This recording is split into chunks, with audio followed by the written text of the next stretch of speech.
What type of product manager do you want to be? In the last lecture, we learnt about the three different types of product managers: internal product managers, consumer product managers, business to business product managers, what stakeholders are, and we looked at some examples of the stakeholders you have to work with as a product manager.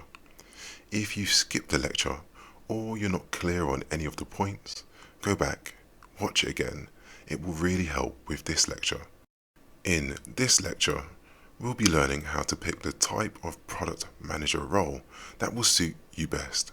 It's a really important lecture that will help you avoid being in a job that you hate. Now let's explore how we can decide on the type of product manager you'd like to be. Internal product manager. The internal product manager role is perfect if you're just starting off your career as a product manager.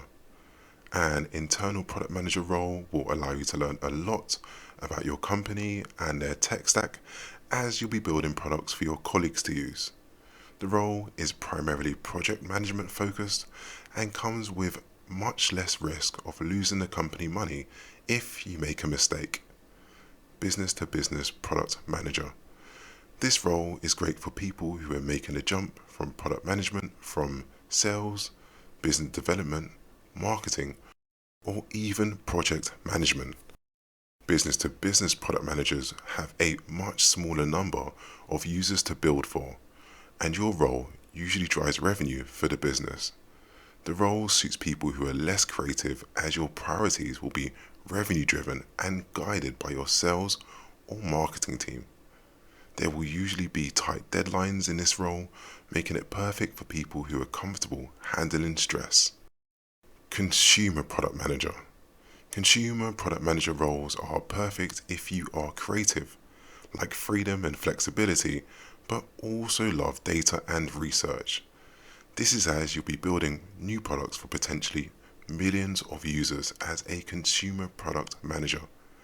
There is a lot of uncertainty in this role as you'll have to research, speak to customers, analyze the market, all to decide on what you feel the company should build next.